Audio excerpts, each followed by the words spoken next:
വയനാട് ജില്ലയിൽ നിരവധി സംഭവങ്ങൾ ഇങ്ങനെ ഉണ്ടായിട്ടുണ്ട്.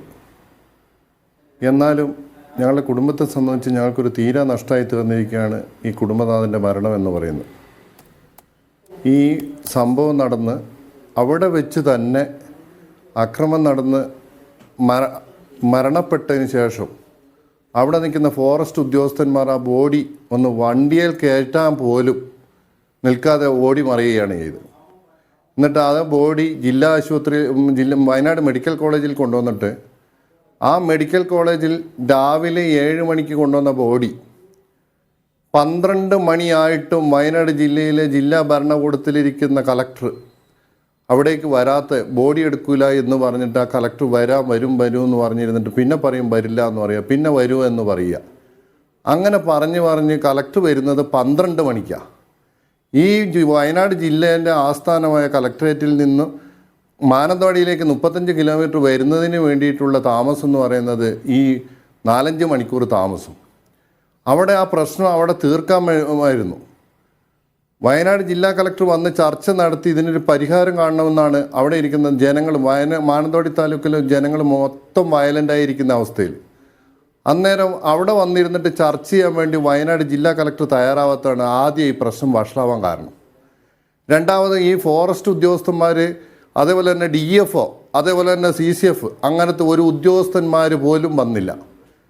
അങ്ങനെയാണ് ബോഡി എടുത്തുകൊണ്ടുവന്ന് ജനങ്ങൾ പ്രതിഷേധിച്ചുകൊണ്ട് മാനന്തവാടി ഗാന്ധി പാർക്കിൽ വെച്ച് ബോഡി ആയിട്ട് നിലകൊണ്ടിട്ട് റോഡ് ഉപരോധം തുടങ്ങിയത്. രാവിലെ 11 മണിയായപ്പോൾ റോഡ് ഉപരോധം തുടങ്ങി. അതിനുശേഷം ബോഡി എടുത്തുകൊണ്ടുവന്ന് ഉപരോധം തുടങ്ങി.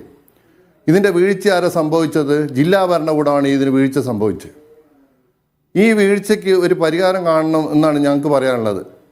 ഞങ്ങളുടെ സ്വന്തം കുടുംബനാഥൻ നഷ്ടപ്പെട്ട് കിടക്കുമ്പോൾ ഇതിനൊരു പരിഹാരം കാണാതെ ബോഡി അത്യാഹിത വിഭാഗത്തിൽ വെച്ചുകൊണ്ടാണ് ഉദ്യോഗസ്ഥന്മാർ വില പേശിക്കൊണ്ടിരിക്കുന്നത്. എന്നിട്ട് ഇതിനൊരു ചർച്ച നടത്താൻ ആളുണ്ടോ?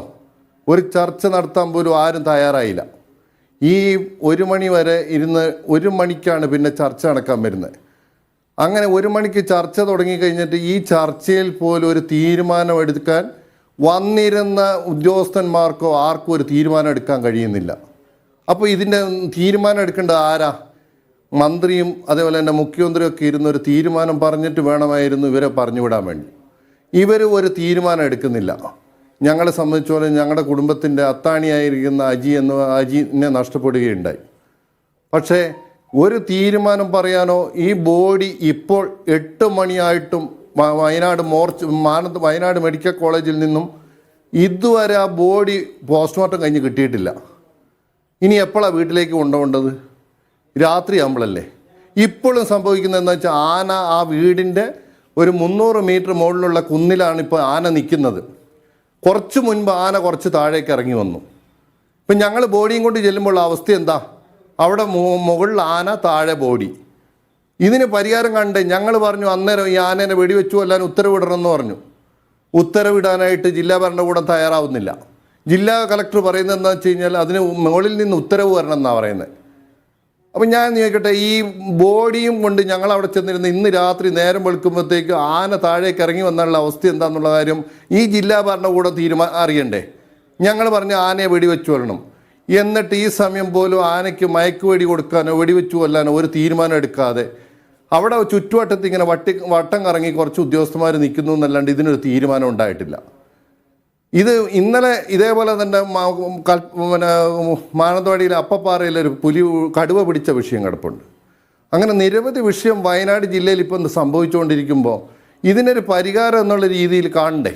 ഇതിന് പോലും തയ്യാറല്ല. ഞങ്ങൾ കുടുംബക്കാരെ സംബന്ധിച്ച് പറയുകയാണെങ്കിൽ ഞങ്ങൾ ഇന്ന് ചർച്ചയിൽ ഉന്നയിച്ച കാര്യം എന്ന് വെച്ച് കഴിഞ്ഞാൽ 10 ലക്ഷം രൂപ നഷ്ടപരിഹാരമായി തരാമെന്നാണ് ഇന്നത്തെ ചർച്ചയിൽ ഉയർന്നു വന്ന കാര്യം. ഞങ്ങൾ പറഞ്ഞത് എന്താണെന്ന് വെച്ചാൽ 50 ലക്ഷം രൂപ നഷ്ടപരിഹാരമായി തന്നെന്ന് പറഞ്ഞപ്പോൾ അത് നിയമത്തിൽ ഇല്ലാത്തത് കൊണ്ട് തരാൻ പറ്റുമെന്നാണ് ചോദിക്കുന്നത്. ഈ നിയമത്തിൽ ഉണ്ടാവേണ്ടത് ആരാ? നിയമത്തിൽ വരുത്തേണ്ടത്? നിയമത്തിൽ വരുത്താനുള്ള ഉദ്യോഗസ്ഥന്മാരാണ് അവിടെ ഇരിക്കുന്നത്. അവിടെ നിലവിൽ സർക്കാർ തലത്തിൽ ആലോചന നടക്കുന്നുണ്ട്. 50 ലക്ഷം രൂപ കൊടുക്കാൻ ആലോചന നടക്കുന്നുണ്ടെന്ന് പറയുന്നു. ഈ ആലോചന നടക്കുന്നു എന്നല്ലാതെ ഇതിനൊരു തീരുമാനം ഇനിയെങ്കിലും അടിയന്തരമായിട്ടുണ്ടാവണം. ആ കുടുംബത്തിലെ ഭാര്യയ്ക്ക് ജോലി കൊടുക്കാൻ പറഞ്ഞ് സ്ഥിരം ജോലി കൊടുക്കാമെന്ന് പറഞ്ഞിട്ടുണ്ട്. അതേപോലെ രേഖയാക്കി ഞങ്ങൾക്ക് തന്നിട്ടുണ്ട്. എങ്കിൽ പോലും സ്ഥിരം ജോലി അടിയന്തരമായിട്ട് കൊടുക്കാനുള്ള സംവിധാനവും സർക്കാരിൻ്റെ ഭാഗത്ത് നിന്നുണ്ടാവണം. എന്തായാലും ഞങ്ങളുടെ കുടുംബനാഥൻ പോയി മക്കളെ പഠിപ്പിക്കുന്നതിനുള്ള മക്കളെ പഠിപ്പിക്കുന്ന കാര്യം ഏറ്റെടുത്ത് നടത്താമെന്ന് പറഞ്ഞിട്ടുണ്ട്. ആ കുടുംബനാഥൻ്റെ എല്ലാവിധ കടങ്ങളും എഴുതി തള്ളാമെന്നാണ് പറഞ്ഞിരിക്കുന്നത്. അപ്പോൾ ഏത് വിധത്തിലും ഞങ്ങളുടെ തീരാനഷ്ടത്തിൽ ഇങ്ങനെ ഇനി വേറൊരാൾക്ക് ഇത് സംഭവിക്കരുത്.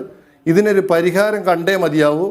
നഷ്ടപരിഹാരം കിട്ടുന്നത് മാത്രം പോരാ, ഇങ്ങനെയൊരു സംഭവം വയനാട് ജില്ലയിൽ നിരന്തരം ഇങ്ങനെ സംഭവിച്ചുകൊണ്ടിരിക്കുന്നതിനൊരു പരിഹാരം കാണുന്നതിനുള്ള നടപടി സർക്കാരിൻ്റെ ഭാഗത്തു നിന്ന് ഉണ്ടാവണമെന്നാണ് ഞങ്ങൾക്ക് ബന്ധക്കാരായ ഞങ്ങൾക്ക് അഭ്യർത്ഥിക്കാറുള്ളത്.